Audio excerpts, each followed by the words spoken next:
예, 언론인 여러분 안녕하십니까? 국민 여러분 안녕하십니까? 21대 대선 D-10 5월 24일 토요일 정정당당 김문수 캠프 아침 브리핑 시작하도록 하겠습니다. 어제 토론회들은 다 잘 보셨죠? 저희가 평가하기에는 1차 토론보다는 저희 김문수 후보님이 상당히 안정적인 자세로 다방면에 걸쳐서 잘 토론을 하셨다 이렇게 평가를 합니다.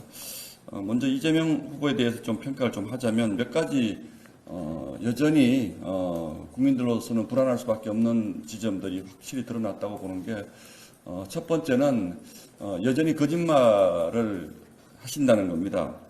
첫 번째 사례가 부정선거에 대한 질문에서 과거 부정선거라는 주장을 한 데 대해서는 국정원 댓글이나 이런 말하자면 연성 방식의 선거를 팩트체크했기 때문에 그걸 부정선거라고 표현을 했다라고 표현을 했는데 팩트체크를 해보니까 그 당시에 본인이 SNS에 쓴 글이 박근혜 전 대통령 당선되던 당시에 대통령 선거에 대해서 3.15 부정선거를 능가하는 부정선거였다. 이런 표현을 씁니다. 그래서 본인도 과거에 부정선거를 주장했다는 명백한 물증이 남아있는데 나는 그런 적 없다라고 거짓말을 아무렇지 않게 지금 하고 있습니다. 또 원전에 대해서는 더 심각합니다. 5월 18일 날 1차 토론에서 원전은 위험하다라고 본인 입으로 얘기를 했는데 어제 토론회에서는 나는 원전이 위험하다라고 말한 적이 없다. 일반론적인 얘기를 한 것이다.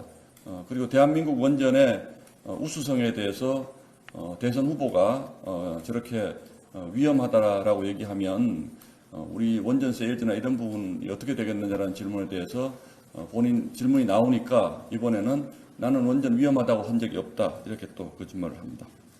그리고 두 번째는 무대책입니다. 아무 대책이 없습니다. 1차 토론회 때와 마찬가지로 구체적인 사안에 대해서 아무 대책이 없습니다. 예를 들어서 건강보험 재정 적자가 지금 심각한데 간병보험비를 15조 원 정도 증액하는 것은 어떻게 하겠다는 공약이 나왔는데 그 재원을 어디에서 마련하느냐라고 하니까 대충 뭉뚱그립니다.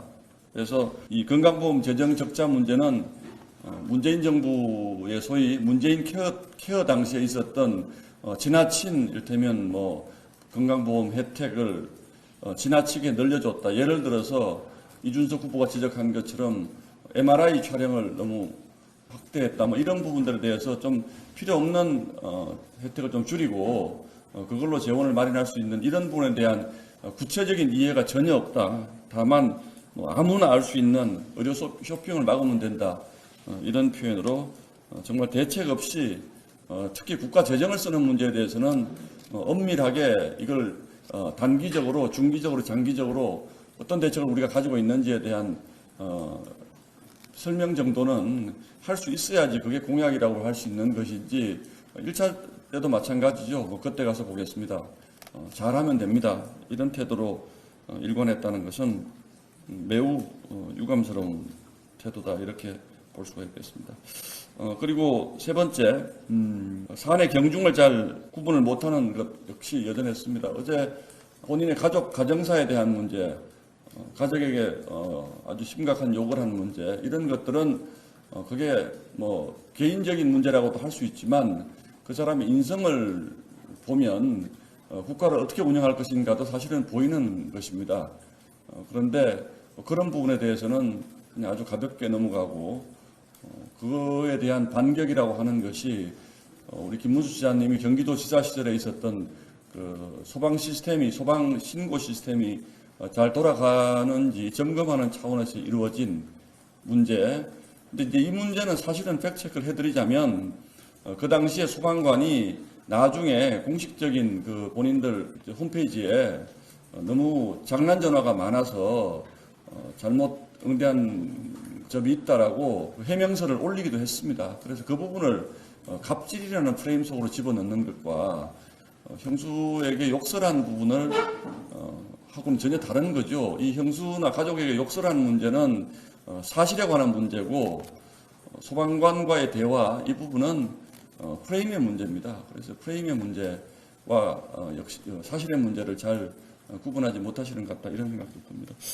뭐 이준석 후보에 대해서 짤막하게 저희가 평가를 하자면 아주 구체적인 사안에 대해서는 뭐 상당히 전문가적인 뭐 그런 지식들을 많이 지적을 해줘서 상당히 뭐 그런 부분에서는 이재명 후보를 압도했다 그렇게 보입니다만 역시 국가의 지도자는 그런 것만 가지고 되는 것은 아니죠. 국가의 지도자는 디테일이 뭐 좀 부족한 부분이 있더라도 이 부분들을 국민 통합과 또 뭐 사회 갈등을 없앤다는 이런 차원에서 어떻게 묶어 나갈 것인가 이런 부분에 대한 해법을 제시해야 되는데 예를 들어서 뭐 전작년 시위 같은 문제도 불편하니까 우리는 반대한다 이 정도 가지고 사회 통합을 이룰 수는 없는 것이거든요. 이제 그런 부분에서는 역시 아무래도 정치적인 뭐 판단력이라든지 뭐 이런 부분에 있어서는 좀 아쉬운 점이 있었다 이런 평가를 드리고 권영국 후보는 왜 나오셨는지는 잘 모르겠습니다. 저도 그래서 이재명 후보를 도와주기 위해서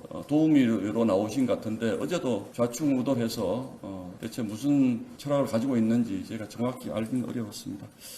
총평을 하자면 전반적인 모든 면에서 크게 흠잡을 것 없이 저희 김문수 후보가 토론을 잘 하신 걸로 보이고 이재명 후보는 확실히 전체적인 국면이 본인에게 좀 불리한 쪽으로 흘러가고 있구나라는 것을 표정이라든지 말투라든지 또는 대답하는 태도라든지 이런 부분에서 좀 느낄 수가 있었습니다. 어제 토론에 대한 평가는 이 정도로 하겠습니다. 제가 그동안 그리고 두 번째 쭉 뭐 저희 당이 논평이라든지 공식 반응은 하지 않았습니다만 그 민주당의 지귀현 판사에 대한 스토킹이 심각한 수준에 이르렀다. 사진 한 장을 공개하고 접대를 받았다라고 막무가내로 주장해오는 이런 것들은 민주당이 얼마나 인권을 무시하는 정당인가. 더구나 판사 아닙니까?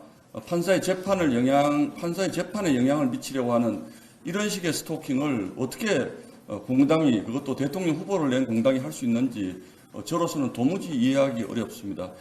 이 정도가 되면 누구에게 청탁을 받았는지 누구와 술을 먹었는지 그 술이 어떤 성격인지 지금쯤이면 밝히는 것이 국민에 대한 도리입니다. 아무 증거도 없이 아니 판사는 술 못 먹습니까? 술 먹은 사진 술집에서 그냥 술 먹은 사진도 아니죠.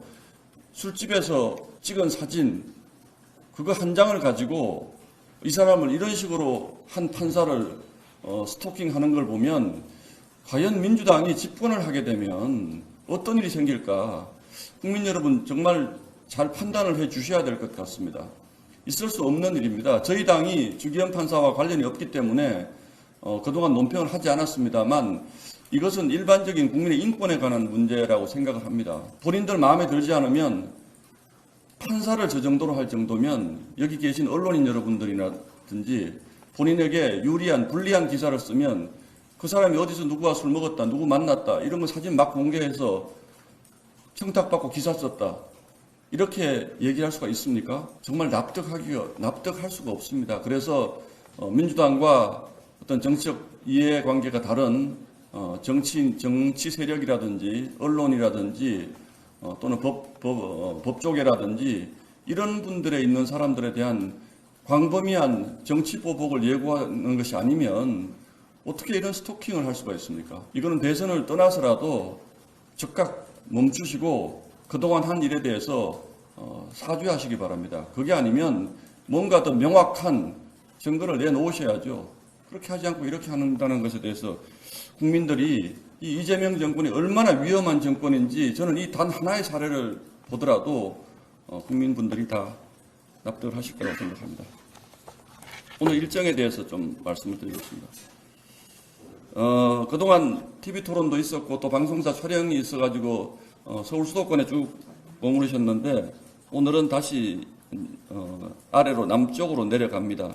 오늘 유세의 기본적인 컨셉은 기적의 시작입니다.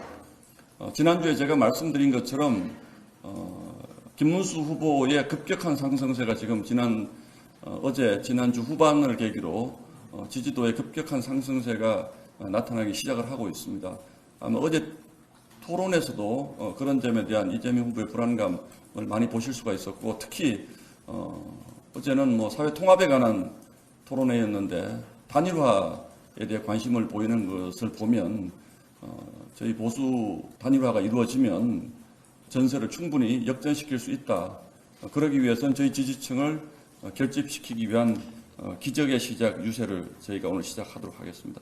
10시에 단양 구인사 방문하시고요. 12시 55분에 경상북도 영주시, 13시 55분에 안동, 오후 3시 10분, 15시 10분에 상주, 그러니까 남쪽으로 쭉 내려가는 유세입니다. 16시 15분 김천, 그리고 오후 5시 10분, 17시 10분에 박정희 전 대통령의 생가를 참배합니다. 박정희 전 대통령의 생가 참배는 이 기적의 시작이라는 저희 오늘 그 유세 컨셉과도 일치합니다. 대한민국 기적의 시작은 저희는 박정희 전 대통령의 탄생으로부터 시작이 되었다고 생각을 하고 있습니다. 대한민국이 오늘날 이렇게 먹고 살만한 나라가 된 것, 경제 기적을 이룬 것은 바로 박정희 전 대통령의 업적이라고 저는 생각을 하고 있기 때문에 서울에서부터 쭉 내려가면서 오후 5시 10분, 20분 이후까지 계속 대한민국 기적의 시작, 그리고 김문수 기적의 시작, 그리고 21대 대선 기적의 시작 유세를 이렇게 오늘 쭉 진행해 나갈 것이라는 말씀을 드리고, 이번 주말은 아마 영남권 쪽에서 전세를 아마 역전시키기 위한 골든 크로스를 만들기 위한 유세에 집중할 계획이라는 점 말씀을 드리겠습니다. 짧게 질문 주시면 받겠습니다. 손을 내기죠. 네, 부장님, 어제 김용태 비대위원장이 단일화 방식 관련해서 두 가지 제안을 했는데 이게 후보님이랑 논의가 된 건지 궁금하고요. 단일화가 꼭 필요하다는 입장인데 이외에 어제 김용태 비대위원장께서 말씀하신 방식 이외에도 이준석 후보가 이제 제안하는 건 좀 받아들이라고 하는 건지.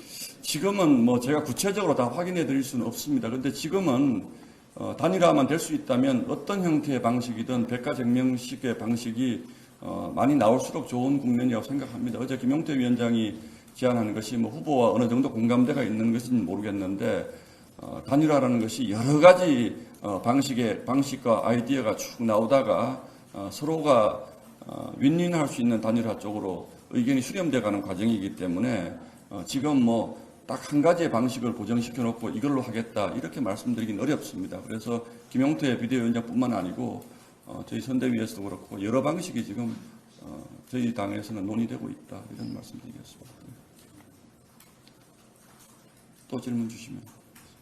당장 내일 뭐 투표용지 아마 출력되고 이런 작업이 있을 텐데 단일화 어쨌든 기한 같은 거 정하시는 글쎄요, 뭐 투표용지 인쇄되기 전에 뭔가 되면 참 좋겠습니다만 그게 아니더라도 저희는 사전투표 전까지는 단일화를 하는 것이 뭐 오늘 아침 신문 보도들도 쭉 보면 주요 그 여론조사를 보면 어쨌든 두 후보가 합치면 이재명 후보를 넘어서는 결과들이 많이 나오고 있고, 또 이재명 후보가 이번 유세 선거전 초반부에 50% 초반의 지지율이 나오다가 지금 여론조사를 보면 되게 45% 밑으로 떨어지는 이 국면이기 때문에 저희는 지금 단일화를 하면 성과가 있을 것으로 그렇게 보고 있고, 끝까지 단일화 노력은 해야 할 것이다 이렇게 생각을 하고 있습니다. 됐죠? 자, 네. 예.